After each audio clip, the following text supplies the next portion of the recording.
What's up, everybody? Welcome back to my channel. I am your host, Siren Frost, and today we're going to be doing a Genesis Regalia deck profile, which I'm actually pretty happy doing this because I used to play Regalia in the old version, and this brings back a lot of memories for me.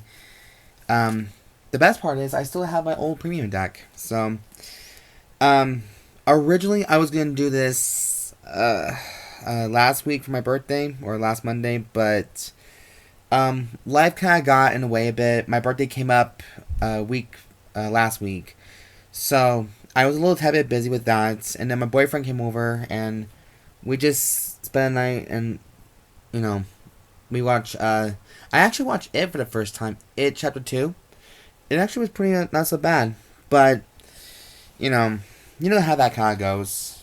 So, today is my day off, and I figured I'd give you guys a deck profile. Like, two new deck profile debuts. Should I just call it like a debut, or just call it a deck profile? Sometimes my brain is like still racking them with the words a little bit, but oh well. But anyways, after a week or so, I had a few more times to test out the deck a bit and see what is good about it and what's not good about it. I know a lot of people are going to be having a lot of disputes and a lot of personal opinions about this, but please keep in mind, I have done some research, and I've done trying everything I can to make this deck more plausible, make it more fun. It doesn't have to be competitive, it's just for me to have fun with. I don't know what the big problem is with me having fun with decks that you think people are just going to be mad about. It's like, I don't understand that. I do not understand meta logic or competitive logic. It's impeccable sometimes. Alright, so, I'm done running my mouth. Ugh, I can't speak today, I'm so sorry guys. My brain is just so rocking, but I'm going to give you guys the best deck profile debut I can possibly can right now. So, for grade zeros, we're starting with aiming for the stars, Artemis. Now, originally, I love the Artemis timeline, or ride chain, with the grade 3 Artemis. And so I figured this was the best option, because it's either this one or the birdie. And trust me, I'd rather have this one than the bird. Sorry. But, for this deck, we're playing 4 heals, 4 draws, and 8 crits. So, I'm playing 4 copies of Aesculapius of the Full Recovery for my heals. Just because I like this one better than the Witch. I'm sorry, but I know it's more of a good feel to Misaki Tokura's build of Regalia because, well, she's the one who originally had Regalias in the beginning. So, but I like the art. I like this one a lot more, and I do admire more the artwork than Laurier's. No offense to Witches, but this one's a lot better. 4 draw PGs, the 4 Sentinels, is Goddess of Self-Sacrifice Kushinada, so for my 4 draw PGs. 4 crits is going to be Mercury of Gravitas. And then my last crits is going to be Bowstring Kukurihime, just because I'm not a big fan of Cyber Tiger at all. I'm sorry, I played him in the past, but like I said, I'm more in tone with better looking artwork than that one. So, I'm sorry, but that's just who I am. So, that's the grade zeros. For grade 1s, I'm keeping it as my number 12 number of cards. And we're going to be starting off with 4 copies of Obiation Regalia Var. So, this is the new one that came out from the collection, the clan selection, which is, I'm glad that I finally got the cards necessary for it to make the deck profile more plausible. So, that's just me. Anyways, when she attacks her boost, you may put a card from your soul on this unit as a divine gauge. So, the whole deck is centered around divine gauges and how many number of cards you have in the soul to make the gauges. So, doesn't have to, be specific on things, but then there are some other options here too, like this one turn. I'm just gonna read this because I need to see this better. So it's a 1 turn, discard 1 divine gauge and soul charge 3 cards. If you have a Vanguard with Regalia in its name, retire this unit and you cannot charge a card. So it's a 1 turn ability, so it's not gonna stop you from trying it next time. However, Like I said, it all comes down to the number of gauges that you place on the units, or on this unit. You know, you get the idea. But it also helps you do a counter charge too, in case you don't have enough counter blasts, which this deck doesn't have a lot of counter blasts in it, so it's good to have a 50-50 chance with this one. Right here. And then my 4 copies of Bowstring of Heaven and Earth Artemis. So keep her in there, and when she attacks and boosts, you may put a divine gauge on this unit. And counterblast 1 and discard a gauge.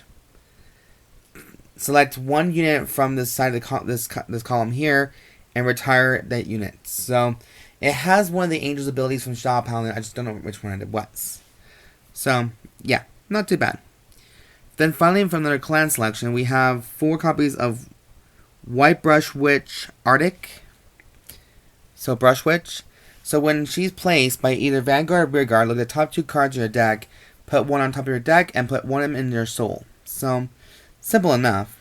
And then her other skill is, the one turn, when your grade 3 or greater Vanguard attacks, one of your Vanguards, Vanguard and this unit gets plus 5k power. So originally I had another unit in there to try it out, but after looking back on it, I can see why it's part of the clan selection, because it does have a good ability. So that's why Artic is in this build right now. So that's my 12 grade 1s. Okay, so for grade 2s, I'm playing 4 copies of Demon Exorcism Regalia Thrud, I'm gonna say Thrud, but that's just it. So when placed, you can put Divine Gauge from your soul to these units. Obviously not too bad, but I don't know why I always skip the secondary effect. At the end of the battle, it attacked or boosted. This unit had 2 or more gauges, and move all of the unit's gauges to another rearguard. Put this unit into your soul and draw a card. So hence why it's called Demon Exorcism, because it moves around the spirits. So gauges are spirits, pretty much. So move them to a different unit. I think we're pretty much set. Now, I'm not sure if you're able to split all of them, but moving them, yeah. I could see it being around with Norn and a few other ones. But yeah. Next, I'm playing my favorite Regalia, and that's Regalia of Fate Norn. I have the original one as well as this one. So, and I do love the artwork. And if anything, she's the last card I needed for this deck, so I'm glad I finally came in the mail for it. So, her active skill is, you counterblast 1, draw a card, and place one unit, or 1 card. Oh shit, I'm gonna butcher this.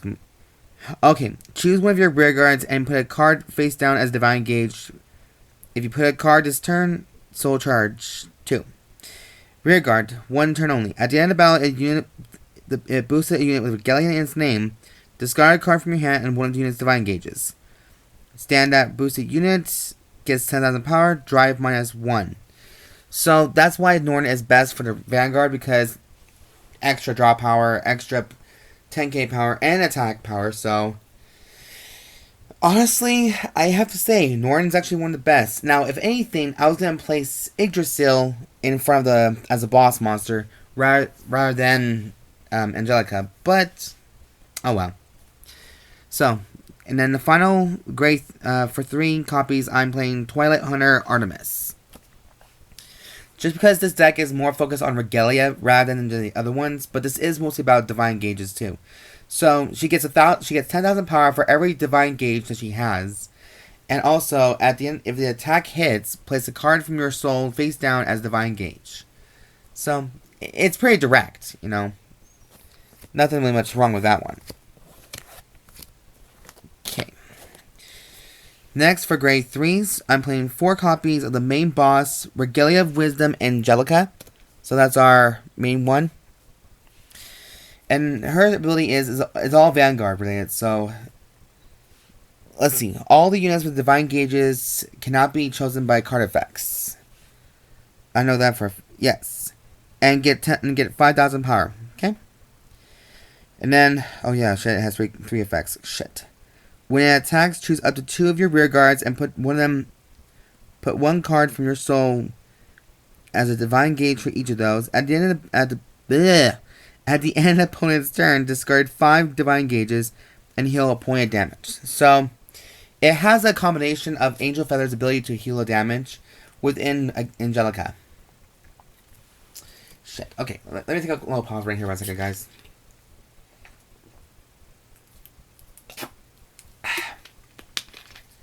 Sorry, guys.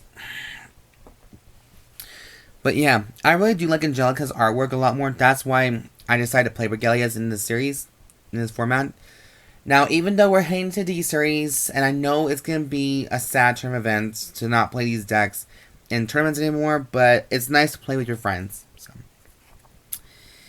Now, for my next grade 3, I'm playing 4 copies of Cosmic Regalia CEO Yggdrasil. She has a similar ability to Angelica, which is, if she's on a Vanguard circle, then all your units with divine gauges cannot be chosen by card effect, cannot be retired by card effects, or by chosen. So, is it by attack or is affected by your opponent's cards? Okay. But she's on a Vanguard Regar ability, so all your units with Regalia in the name gets an ability to boost. So that's why Norn said if she boosted a unit, there you go. And her next ability is you Counterblast 1 and search your deck for 1 copy of Regalia Fate Norn and call it to rear guard. And if so, put a divine gauge on it. So that's where the combination of Yggdrasil and Norn comes in. So next, for my final grade 3, we're playing 2 copies of Eternal Goddess Iwanagahime. There might be another choice in the matter, but I figured this is the best option at the moment. Because in case Angelica and Yggdrasil kind of backfire a little bit, you have Iwanagahime as a contingency, just in case until you get everything set up pretty much. But I'm pretty sure there might be a better option than her, but I have to look over it again. But Iwanagahime, I never had no problems with it, so I can't say no about it. Until I find a better grade 3, then she's going to be in here for quite a while. So yeah, that is the main deck for my main deck. Now for imaginary gifts and order cards, I play 1 quick shield, just standardizing it.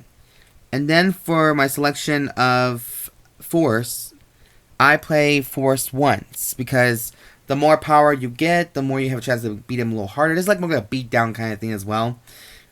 Plus divine gauge, plus beat down equals, maybe a little not a good thing. But for me, I've been testing it for a week or so, or couple of weeks or a month or so, and then, and it hasn't been much of a problem. But there's always room for improvement. There's always room to try out new options. Now, I did hear that Goddess of Fortuna is going to come out in the next clan selection thing. And so I'm looking forward to playing her as well. But anyways, you guys, that is conclusion of this deck profile debut of Regalia of Wisdom Angelica. I really do hope you guys like this video. And as always, there is a deck list in the box down below. So go ahead and check that out, look it over, review it if you want to. And like I said, you guys, if you have anything mean to say about this deck and about other my videos, like some people I know, then please keep those to yourself. And just, you could be more blunt about it if you want, but, I did put in a lot of effort in trying to make this deck more plausible, and it's not just for you guys, but for me as well, because I like my decks, have some sort of enjoyment while being someone's ass, that's just me though. But, like I said, you guys can love this deck, you can hate it, you can just say, it's alright, just work on it a little better over time, because these things do take time. I'm not made out of money, so I have to try and put in some of my payday money to get these decks for you guys, and try to get the cards slowly to make a decent sized deck. There's no such thing as a proper deck, by the way.